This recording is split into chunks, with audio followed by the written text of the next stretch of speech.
one thing. What would Lauren want? It was more quiet than this. And I said, what would Lauren want? My ex-wife, my wife, my mother, the other grandmother, everybody on our side of this thing got up, went outside, and we sat in a little conference area. And we knew where we were then, because that meant she would want to give this baby a chance. That was what she told me on the Tuesday. Dad, I'll talk to you. She said, I think God's giving me this baby. And she says, I'm going to have the baby. And I said, well, what about, I won't mention the boyfriend. And she says, I said, do you love him? She said, I care about him. He makes me laugh. But I don't know if I want to structure it like that right now. But I know this baby. And she told me that on Tuesday. Now, here we are, just a few weeks after that weekend's accident. And I'm thinking, well, I know this part. She verbally told me this part. Now, here's where it gets real sketchy. From this point on, we tried to set up a program to deal with the mother and baby. Now, these antibiotics are Class A and Class C and all these different things if you're a nurse. And it gets real tough, so you need a good staff to coordinate all this. And they did do a good job with that. Where we were kind of lacking is the compassion. But I appreciate all the work that all those nurses done, all the doctors. I appreciate God giving us a chance to get to the point where we were at. Long story short, they said we got to make it to a 28-week gestation period before we do anything with this baby. Now, she was 11 and a half weeks pregnant. So that's a long time with a woman in a coma. And then in some of our meetings, we were told that since 1803, when they were recording medical history, no case like this has both the mother and baby survived. Okay? I've got to understand that part. So we knew the format was probably greater than 1 in a million chances how things would turn out or not turn out. But we agreed we would try to do this. Now, I also said it in writing, and I made it real formal discussion at the next meeting we had in ethics, that I wanted to try to see if we could give birth to the unborn baby as a little girl. And I didn't want to use my daughter as an incubator. If she can make it through all this, I want to give her a chance. I don't want to leave her on the table. I said I want to be able to bring her home. Everybody was fine with that. So we go through a lot of problems and procedures to get to the 28 weeks, 29 weeks, 30 weeks, 32. We made it to 34. And then she got an infection, kind of started spurring temperatures 105, 106. So we had to take the baby with a C-section, which we had planned on that would be the way, since she was at this point still virtually in a coma. Okay, now, when back in the middle of this, they wanted to do one test because they were going to abort the whole thing if they could prove she was brain dead.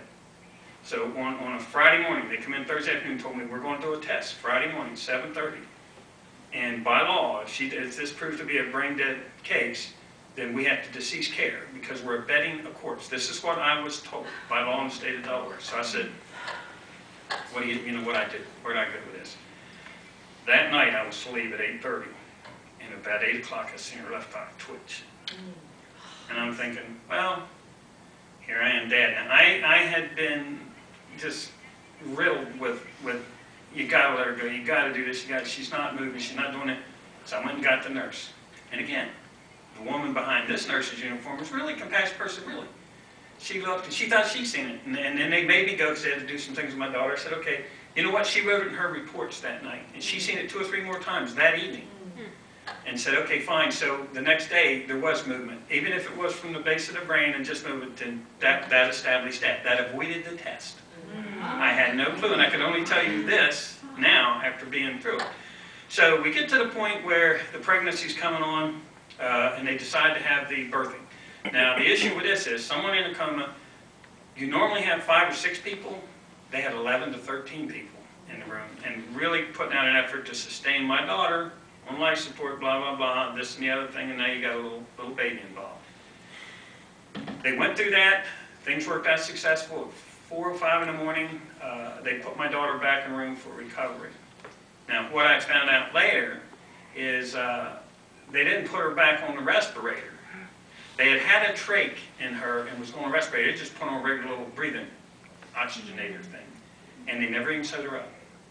And some of the doctors say, well, that's kind of cool. Didn't even tape her. It was open scar, okay? Now, you got to remember, she's very still. Now, she does feel pain. But I had asked him, I don't want to leave her on the table. I'm not using her as an incubator. Well, so I said, where's my daughter? I want to see her. Well, she made it. It was 4 hours, and she got put back in her room. When myself and my sister went in her room, and that was in the surgical ICU at that point because we were closer to where the birthing took place, she looked like an angel.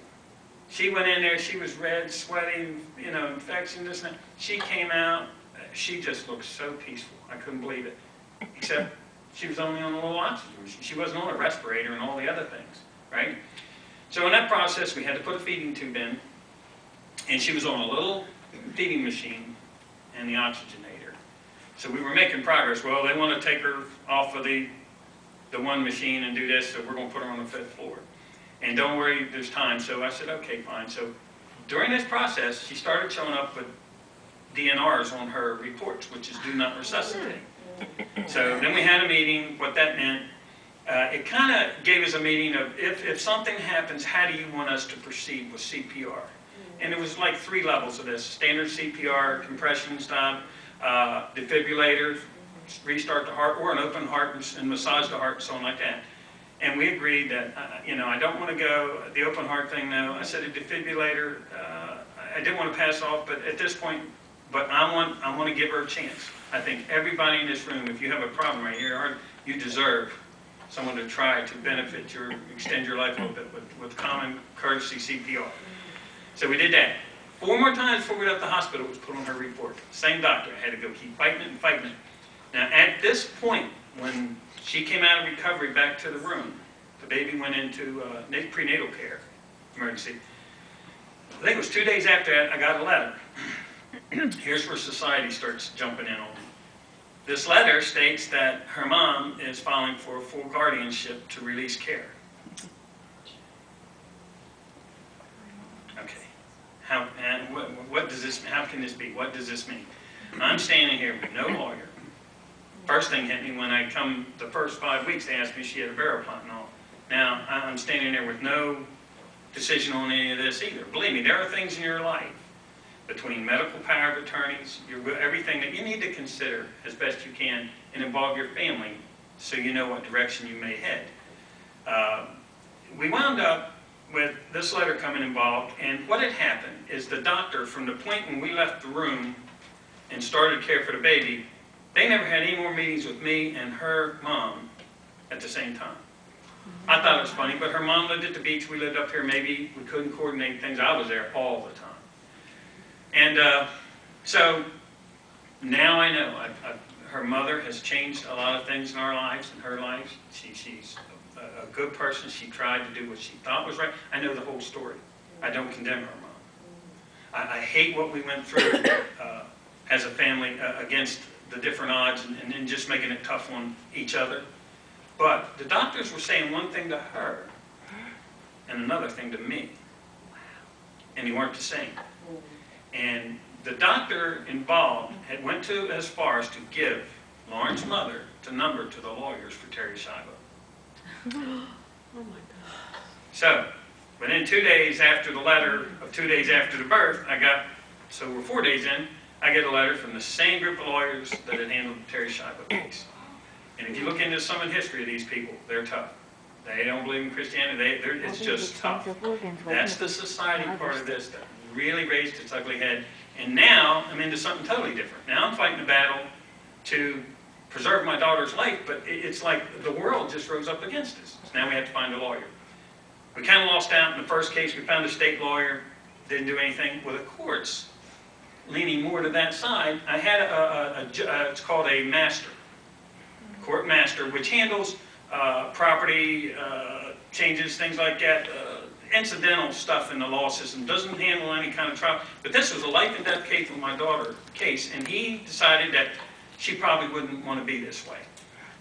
The whole time we were with all these committees, nobody ever said to me, you know, Lauren once said she's seen Terry Shiloh and she didn't want to be this way.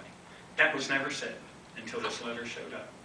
And that court case from these attorneys was built on that. Okay? So we went through things. It was 2 years in the courts. When we come out of the hospital after the birthing, this is really key. This plays into a lot of what you were saying. And I know this now. It took me 2 years to learn this part also. I had no place to go with her, but she's being released. We're waiting. We were a week looking for things. I called everybody. I was running everywhere trying to find this home, that home, acute care center. What can I do? Well, I went to everything. We applied everywhere. The doctor comes and, hey, you've been accepted. Okay. What's going on? Well, here's the problem. If you take her from this hospital, we're scheduled to move her Friday. She has to go under hospice into this home. Okay, what's hospice? You know. Okay, I mean, I'm really not into what hospice is, especially with a 22-year-old girl and so on. So, okay, but we got a place to go. Okay. So we almost were pinned into having to sign that.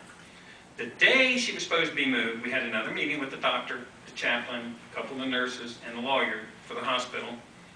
And they came to me and said, you know, realistically, you should look at this.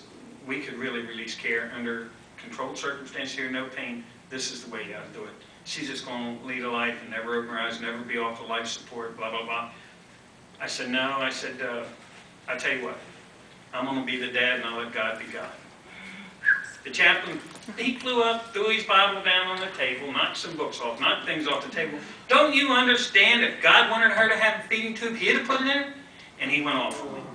And I'm like, okay, I don't get it. I don't get it.